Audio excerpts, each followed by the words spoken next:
manual beat matching. That esoteric art of mixing two tracks together. You could do it on anything, get them to flow smoothly without using any trickery, any sync buttons, any beat gridding, any computers. You could do it with two pieces of vinyl just as easily as you could with any of today's technology.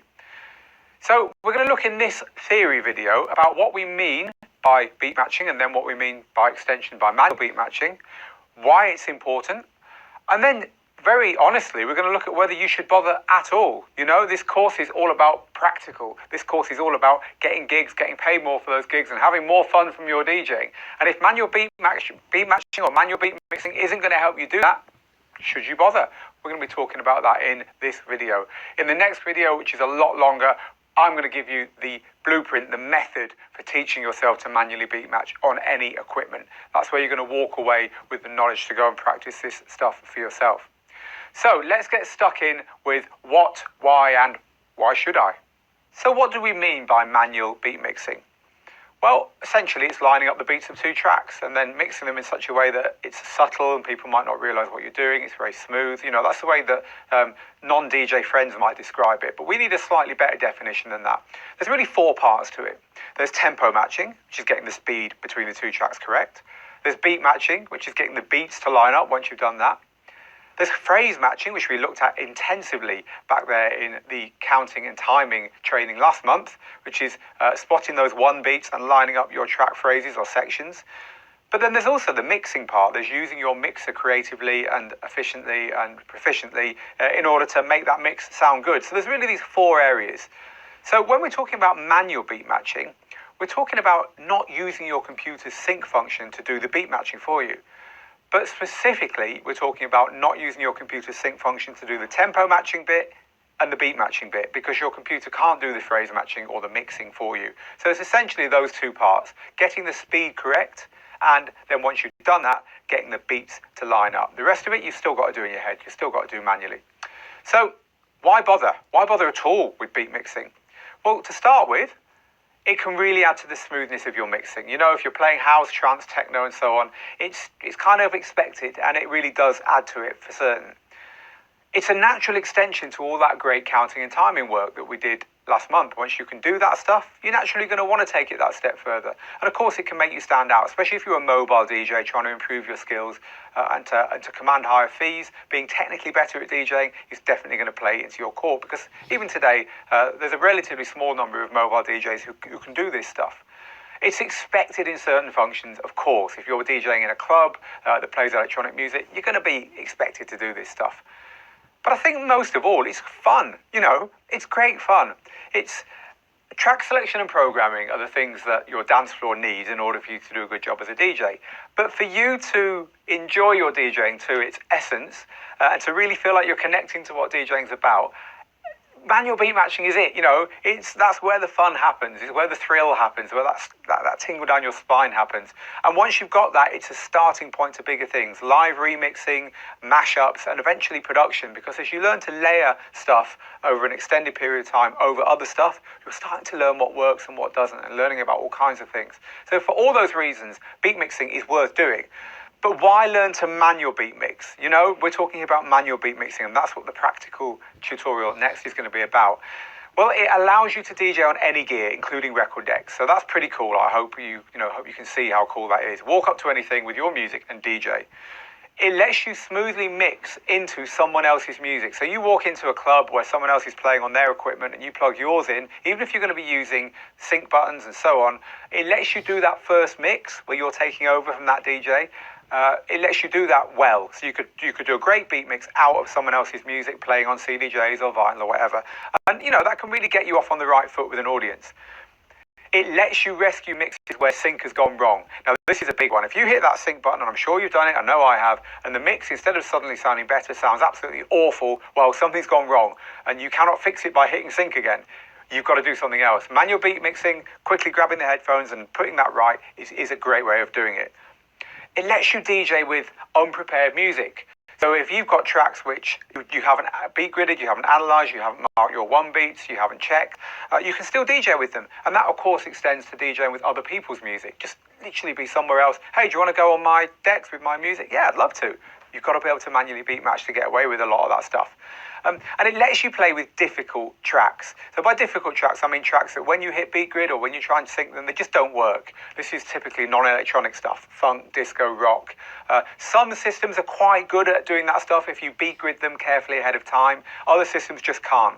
But either way, it lets you DJ with stuff that your sync button won't help you with. But again, let's step back a bit. Just like scratching, just like learning timing, learning how to use your volume controls and effects, learning how to program, learning how to get great music, learning how to manually beat mix is part of DJing. It's something that dedicated DJs ought to want to do to round their skills out. And as I said, if beat mixing is fun, then manual beat mixing really, really is fun. It's like uber fun. It's there's a sense of flow, and I'm going to talk a little bit later on about what this feels like. But it's like riding a bike. It's like when you get on a bike, you can't balance unless you're moving, and that feeling of matching the movement and the balance. Well, manual beat mixing is a bit like that. It's awesome. It's awesome fun. So should you bother? In the next video, we're going to go into depth. We're going to give you something you're going to need to watch and practice over and over again for weeks, maybe even months. Should you bother? It's a good question to ask because this is a practical course. It's about getting gigs. It's about getting money for those gigs. It's about improving your DJing in order to get results. And that's not going to be a good use of your time for everyone. So let's take a look at that and let's get real about it. Should you bother? Well, on the yes side, if you want to be a fully rounded DJ, yep, you should bother to learn manual beat mixing. It's part of DJing. If you want to play all the types of DJ sets where it's expected, house clubs, techno clubs, trance, warm-ups in your local electronic music club, all that kind of stuff, yes, and also that extends to making that kind of music as mixtapes and putting it out there. If you want to be flexible on all gear and all formats, again, we just covered that. If you want to be able to easily beat mix all genres, a really skilled open format DJ, and if you want to know about that kind of riding the bike, flow, balance stuff, yes, it's definitely worth doing. But there's a lot of arguments for not doing it, or at least not prioritizing it. If you're happy to only play music that can always be beat gridded, and thus you can use your sync button on, there's a big argument for not learning to do this stuff. If you're never going to play the kind of music where beat mixing is expected, so counting and timing, as I explained last month, are essential. With all kinds of music, good counting and good timing will keep your dance floors fuller. But with a lot of types of music, this kind of like long drawn out beat mixing really isn't appropriate. Hip hop, for example, pop, country, So if you're always going to play the kind of music where it's just not an essential skill, learning it is optional, right? If you never play on gear where there's no sync function, you're just not that kind of person. It's not what you do. You're never at a party where you're asked to DJ. You're never at a club where the gear's really old and they haven't got what you expect. Again, maybe nice to have, but maybe not essential. If you don't feel it's enough of a differentiator in your particular market to learn, and I'm aiming especially here at people earning money from DJing, doing mobile gigs, open format gigs. If you just feel like, learning this is not going to get me the extra bookings, it's not going to earn me more, then I'd put my limited practice time somewhere else if I were you. And if to you DJing is a means to an end, if it's not something you're particularly interested in for the sake of DJing itself, you're not passionate about the art and so on, you're just doing it in order to get somewhere. And this isn't a bad thing, by the way. For instance, you could be a producer. You could be absolutely passionate about making electronic music. You've had a few hits and you're asked to go and DJ. Well, you can specify your gear, your music, and you don't actually want to learn any more about DJing than you have to do. Fine. Use your sync button, be done with it. Or if you're a producer, if you're a... we were talking to the warm-up DJ for The Prodigy, who actually uses Algorithms DJAY software, which is unusual. Most people use one of the big names. But he just plays the warm-up music as the crowd are coming in and before the band come on. And he absolutely loves it. But that's DJing for him. He's on the sound desk. His main job is there to make sure the Prodigy sound awesome. And then because he happens to be there with a plug in the back, he's playing the music before they come on. He doesn't need to learn manual beat matching and never will. So, there's this sense of, is it something that I need to learn in order to get where I want to go with my DJing?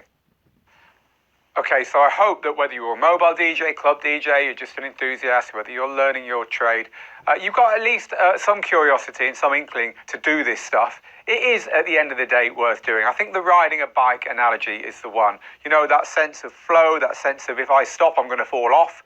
You can remember when you first learned to ride a bike, or if you've been had the fun of trying to teach your children to do it. That moment when it just happens and you get it, it's such a proud moment, and you get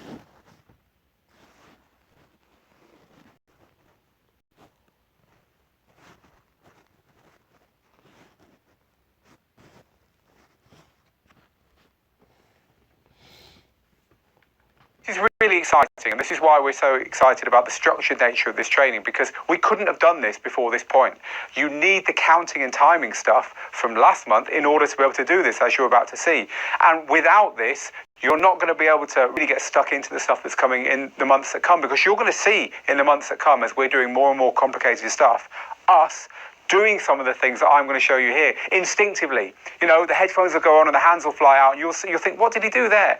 Well, it's to do with the manual beat matching stuff, because manual beat matching is something that never leaves you when you've got it. It's like riding the bike, as we said in the last video. So you might be thinking, why has Phil got a set of post-it notes in his hand? It's a good question. And it's because when you're setting up for drilling yourself and practicing how to manually beat match, there's a few things you need to do to set yourself up for success. And one of them is cover up your BPM counters. And literally, post-its are great. Just stick them on your computer screen. Stick them on your modern CD players. These aren't modern CD players. I've had these many years. They haven't got a sync button. They haven't even got any hot cues. You can't network them together. These are as close as we get to record decks nowadays here. And I've just got some tunes on USB to demonstrate with. So this is pretty much a bare bones setup. You know, we've got rid of our BPM counters. Of course, if you're using Serato or Traktor or Rekordbox, turn off your sync. If you're in Serato, you do it here. If you're in Rekordbox, you do it here. And if you're in Traktor, you do it here. And then do not touch any sync buttons you have. So we've got no sync and we've got no BPM to help us. Now, don't need those anymore. So now, as far as the music we want to practice with is concerned, the best music to practice with is house music. Now, it doesn't matter if you play house music or not, just like when you learned to drive, it didn't matter what car you were in. The point is, a driving instructor will always have a small little hatchback with very easy manual controls that is just kind of the basics. And house music is, when it comes to beat matching, the basics, because it's got that solid beat and it makes it very easy. Now, to be completely clear, you can beat mix all kinds of music. You can beat mix the most complex drum and bass, you know, you can beat mix hip hop, you can beat mix pop, but house, with its long drawn out intros and outros and its steady beat, is the one to learn from. So this is what I want you to do. I want you to practice this 5-10 minutes every time you feel, right, I'm ready for it, you know, little and often. And don't treat this as something that you need in order to succeed in your DJing. This is something you need to understand and be able to have a stab at, and the rest will come if you keep putting that practice in over time. Find yourself 2 house tunes, set everything up like I've just described, and we're ready to go. This is the first track I've chosen, and I've set a cue point at a 1 beat, somewhere a couple of minutes from the end, which is the kind of place you would normally want to mix. Just have a little listen to this.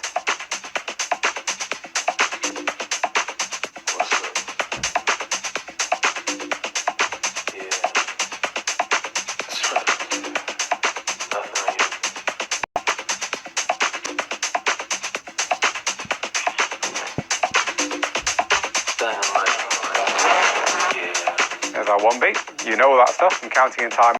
So this is the track we're going to be using to mix over the top of. So that's playing live over the speakers and you can hear that. Now, we've put this on your left-hand speaker in this video recording. If you're listening in stereo, awesome, or you're listening on headphones, awesome, because you're going to hear the master output, this deck mixed with this one, whatever we're doing, in that speaker. In the other speaker, you're going to hear what I'm hearing in my headphones. A little bit quieter, so that you can tell the difference, hopefully, between them. If you're not listening in stereo, it's going to be a little bit harder, but we've made a little bit of sonic difference between the 2 decks to try and help you. But it's important that you bear in mind the fact that we've separated them for you in the recording. So on this deck, in my headphones, let's get acquainted with how that sounds on this recording, is this track here. I've got the cue button pressed on my mixer, or on my controller. So this is the one that's coming through my headphones. So we all cue tunes, right? There's nothing new here for us. This is queued up at the very beginning, the first beat, and it sounds like this.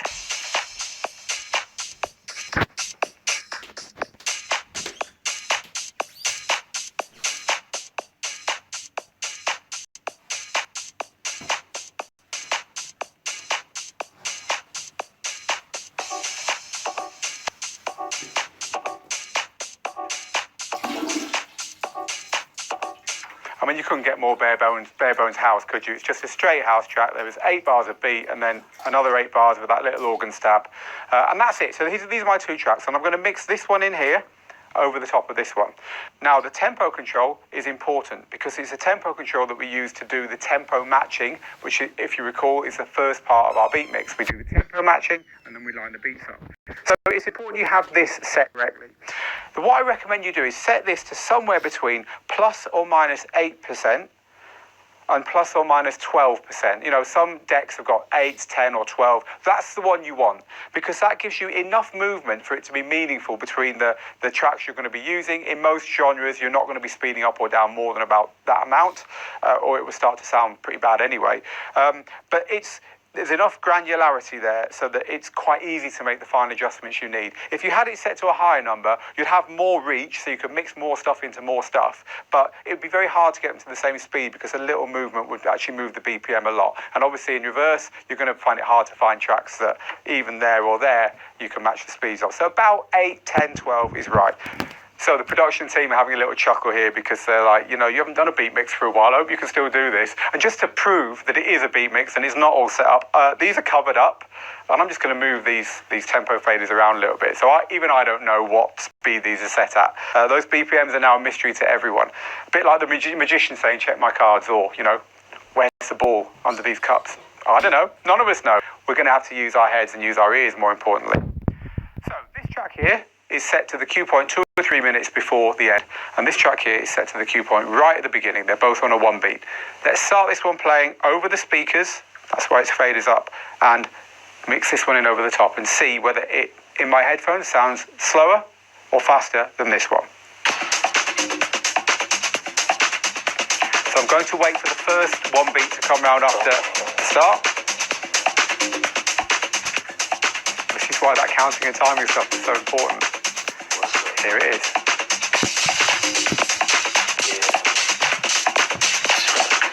Way too slow. Yeah, you agree? It's almost too slow to be house music. Let's just speed it up a bit. About half an inch maybe.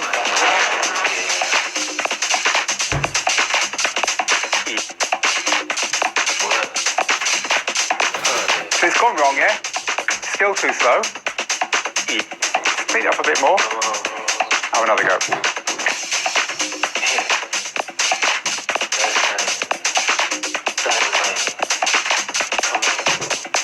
Now that's starting to go wrong now, but that was a lot better. Let's just speed it up a little bit more and have a go on this one.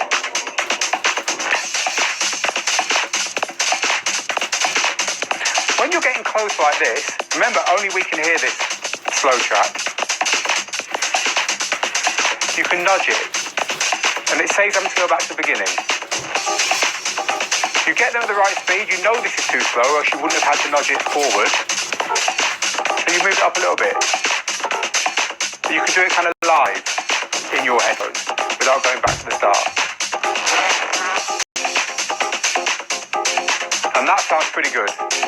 Leave it playing for a bit.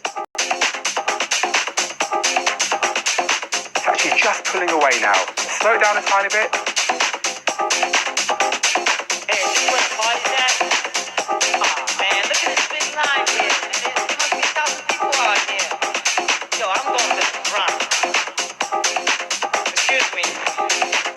Sounds pretty good, yeah? Excuse me. Now this one's just ended, but that's cool. Let's stop both of them. And they're now at the right speed. Now, give that long enough, and this one will probably drift off a little bit, speed up or slow down a bit, but that's long enough. You know, a beat mix doesn't last forever. And we know about nudging just to keep things in time. So we can be pretty confident that those two are now good for a beat mix. So let's do just that. Let's reset them. And let's have another go. And this time we'll do it live. We'll do a live beat mix. So what I'm going to do is get this one playing. After 8 bars, start this one playing. Now I might press that button a little bit too early or a little bit too late. So if I do, I'll nudge it to keep it right. Remember, although you can hear it, the audience can only hear what's coming out of your left speaker. I'm the one making those adjustments. And after that 8 bars, I'll put the 2 tracks playing together, and at the end of the next 8 bars, I'll just take that one out. A very, very simple beat mix, but nonetheless done totally manually. Okay, let's start this one playing. This is the live bit. So this one is queued up at its very first beat. The audience can't hear it, only I can. And I'm going to hit play on this coming 1 beat.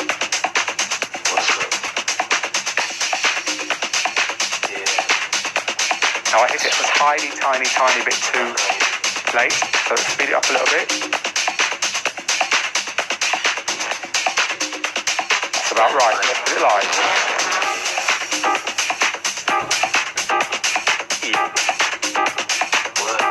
Now if we've done our job right, I won't have to touch that at all. At the end of this 8-bar section,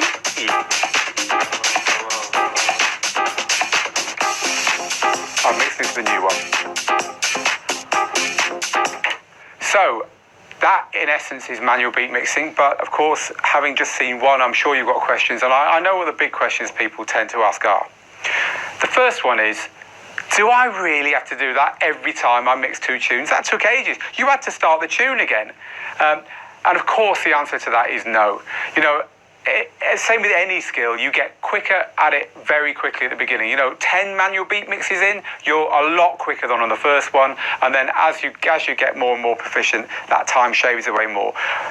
It takes nowhere near that length of time to do the average beat mix, as you will know from watching DJs beat mixing on YouTube and so on. It really doesn't. So take heart in the fact that we slowed it down an awful lot to show it to you then, but also you will speed up very, very quickly as you start doing this. And the second big question is, how do you know whether it's too fast or too slow? Now, maybe there were times then when we were doing it that you thought, I can hear it's wrong, but I'm really not sure whether it's too fast or too slow. Well, again, practice is important. Having that soundscape right, so having your headphones on one ear and the other ear hearing the other deck, and having the balance right, so one's not too loud and one's not too quiet. So you've got that kind of like, if you half close your eyes, you can kind of keep them both in balance with each other. That really helps. But also, there's a trick I learned from the DJing for Dummies book, which I was actually the technical editor of. And I love this trick. It's such a good one, which will get you out of jail every time with wondering whether it's too fast or too slow. And it's actually quite simple. Stick your tempo fader right up to the top, to like where the vocals are going to sound chipmunky, to where everything's going to sound really fast. Now you know that track's too fast, no doubt about it. So you know you're going to be slowing it down. So let's have a quick go at that beat mix that we just did then, and I'm going to do it a little bit faster. I'm not going to tell you everything I'm doing this time, to show you just that it can be quicker than that first demo, and also to show you how we don't have to worry about whether it's too fast or too slow with this setting up here. So back on with the headphones. Let's get the cue back on this track, and let's get this one ready on its cue point, and let's go again.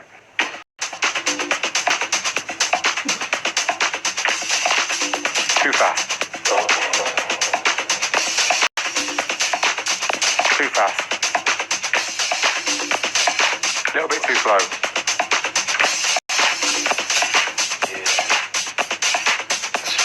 About right, and we're live.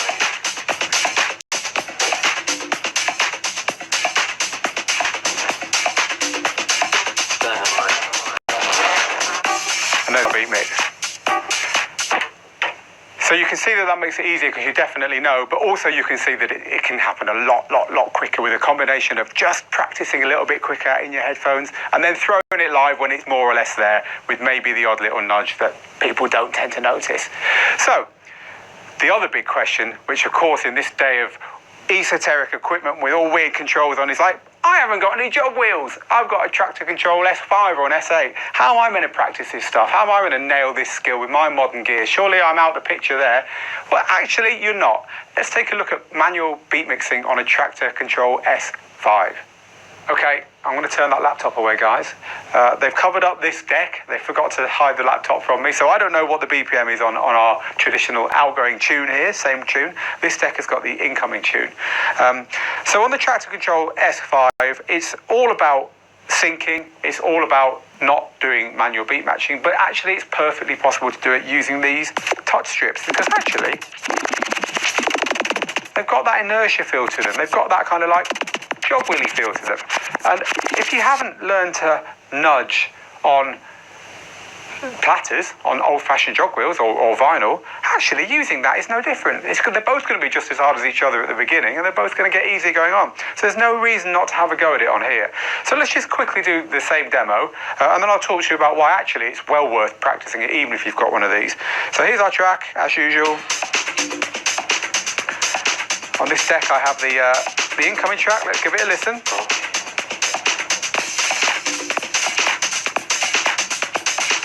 way too slow, right? Hope you got that. Let's speed it up a bit. Turn this an awful lot to speed up a BPM, but there we go, we've sped up a bit. Let's have another go.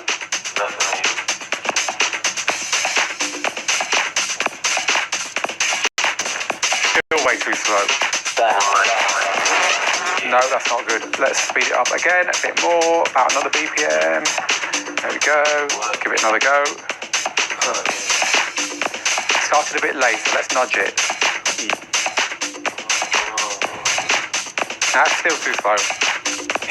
Better though. Let's have another go.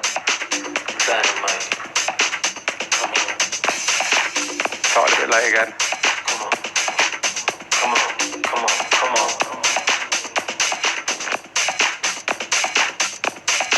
That wasn't bad. Starting to slow down now. Speed it up a bit more. Have another go now. Started it a bit too late.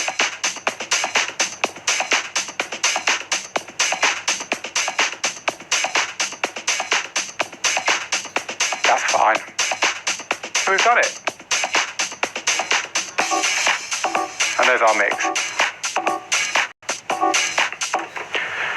So while you wouldn't want to mix a whole set manually on this, you know, the CDJs we used earlier, you could quite feasibly just play the old way and mix manually all night. But on this, really, it's a little bit too fiddly. You've got these rotary tempo controls, and it's kind of all set up for sync mixing. But even though you wouldn't want to do that, it's well worth practicing it even if you've got one of these, because, well, there's a couple of reasons really. The first reason would be if you're DJing in a club and you're playing your first tune, you've set one of these up, you've plugged it into the mixer, like imagine the system we had set up a minute ago, you've plugged it into the back of that and someone else is DJing and you want to mix really, really tightly into their set. Well, once you know how to do what I just did, you can easily beat mix over their last track and do a really good job of it. And, you know, get that knowing nod from people saying, well, that guy or girl might be using the sync button and the track to control S5, but actually they clearly know how to DJ, which can't be a bad thing, right? But the other reason is that software, and especially Traktor, but software relies sometimes on you getting your beat grids right and getting your analysis right beforehand. So if you want to suddenly play a tune that you bought today and you haven't had time to look at, you haven't had time to work out where those one beats are or to get everything analysed and beat gridded, well, if you know how to do this, you can confidently throw it on in the middle of your set and beat mix it really well, really confidently into the set, and then mix out of it again, and then get back to doing it in the more modern way. So, you know, there's plenty of reasons why, even if you are a very modern DJ and you don't even use jog wheels, it's still worth using whatever you've got to practice beat mixing in this way. Now, before we close, this is the one big subject that really everyone learns at a different speed and everyone has problems in different areas. And I know that from years and years of teaching DJs this exact stuff. So really, I want to give you two bits of advice at the end. Number one is practice little and often and record those practice sessions. You get better by doing it little and often, and recording your sessions will show you for sure when you listen back in the cold light of the next day the bits that worked and the bits that didn't. Don't be so hard on yourself in the moment. Listen to the recordings and make your judgments then. But the second bit of advice is use the comments underneath this video to ask questions and to get help. Because everyone learns in different ways, because everyone gets hung up in different